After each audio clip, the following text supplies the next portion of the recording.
One of the things I insisted on the day I walked into the Oval Office was that I don't want intelligence shaded by politics. I don't want it shaded by the desire to tell a feel-good story. The expectation was that our Central Command was going to report out that all was well in Iraq, that the United States military might was crushing ISIS. And that'd be great if it was true. It just turned out it wasn't. And they told the American people one story, in spite of the fact that all the analysts, all the hard work that had been done to try and figure out what was really going on the ground was pointing in a different direction. This report about ISIS analysis coming out of Central Command and how it was essentially rosy at the top levels and altered, according to the SAS report, from where it was at the beginning. We're back with our panel.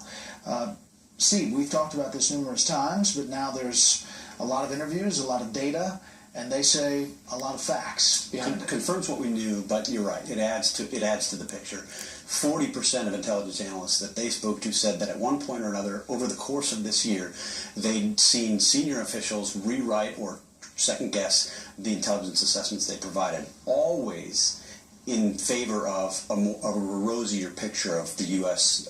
efforts against ISIS. Why? Well, they would argue that it was political manipulation. They didn't make a direct connection to the White House. They didn't say that this was something the president had said, you need to give me this picture. But it was very clear what the president believed about ISIS and about the jihadist threat going back to the beginning of his administration, really, but then throughout the 2012 campaign, Al-Qaeda's on the run. You had the John Brennan speech where he said we wouldn't even be really fighting Al-Qaeda and jihadists at the end of this decade. The president has said this repeatedly, and I think what's really important to do with this report is to put it in that broader context. This is not a one-off thing, and I think much of the media coverage has treated this as a one-off thing at CENTCOM that's isolated. It's not. We've seen this again and again and again. We've seen it with CENTCOM analysts in particular on the Osama bin Laden documents. They weren't even allowed to have access to the Osama bin Laden documents because the CIA wouldn't let them see them. There are other examples, the denial of responsibility of Al-Qaeda in the Benghazi attacks. We had reporting that Al-Qaeda and Al-Qaeda-linked groups had been responsible for Benghazi. The president's comments on Guantanamo, where they've rewritten entire assessments of Guantanamo detainees to make the detainees less threatening than military and intelligence professionals have said based on a decade of study of these detainees. Just rewriting it. And the final one was the DNI, rewriting intelligence assessments about Iran and the threat presented by Iran, particularly with respect to terrorism, in the lead up to the vote on the Iran deal. This is the way the administration has handled intelligence from the beginning. General Jack Keane, somebody I respect greatly, his assessment of this entire story. The President of the United States has had a tendency to minimize the threat from our adversaries and to exaggerate the progress that we have made against them. And that has been very consistent, and it happened just as late as last week when he was talking about the progress being made against ISIS, that we've got them on the run and they're contained, when in fact they've expanded from 9 countries to 24. So this manipulation of reports inside a major command, I have not seen since the Vietnam War. So this is a very serious thing that is taking place here, and believe me, people will be held accountable for it. I have not seen since the Vietnam War. You know, on the question of accountability, I just think Americans cannot understand why a critical function like this of our government, this is not a bureaucratic bummer like mishandling of housing vouchers. This is a critical function of the government. Bad data leads to bad policy, which is ultimately a security threat. Even if you give Obama the benefit of the doubt that he wasn't the one that asked for this, he ran and campaigned saying, I'm not going to tell you what you want to hear, I'm going to tell you what you have to hear.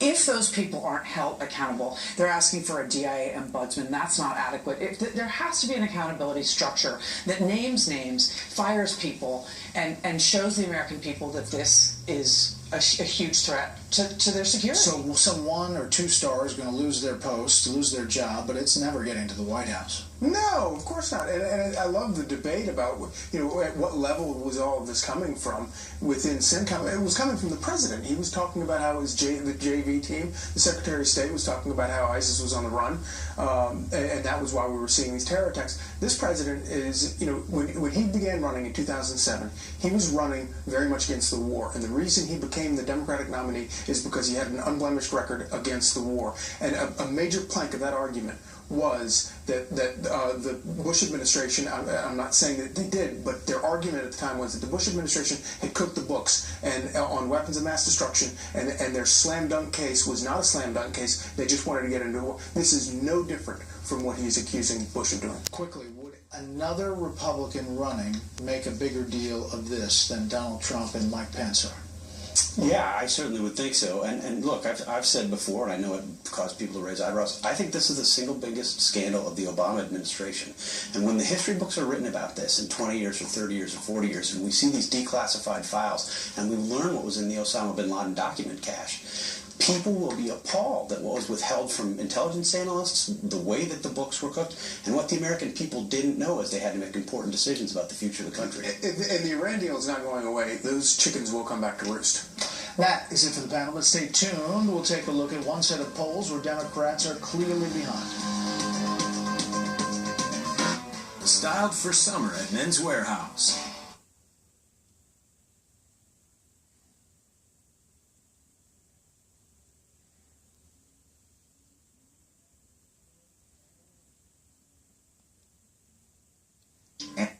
And lower your payments. Not at 1-877-952-8448. Finally tonight, one late night show had a bit of political breaking news this week. Democrats behind the polls in every single state. Then we found out it was Democrats behind the polls, not behind in the polls. My name is Nicholas Maniello, Speaker of the House of the great Democratic state of Rhode Island. We proudly cast 21 votes for Senator Bernie Sanders. Our state, here's our vote. I'm proud to announce that Oklahoma, where our state motto is Labor Vincent Omnia. The great state of Kansas, the father of the new political revolution, 74 votes for Bernie Sanders. I think they'd figure that out. Thanks for inviting us into your home tonight. That's it for this special report. Fair, balanced, and unafraid. Greta goes on the record right now.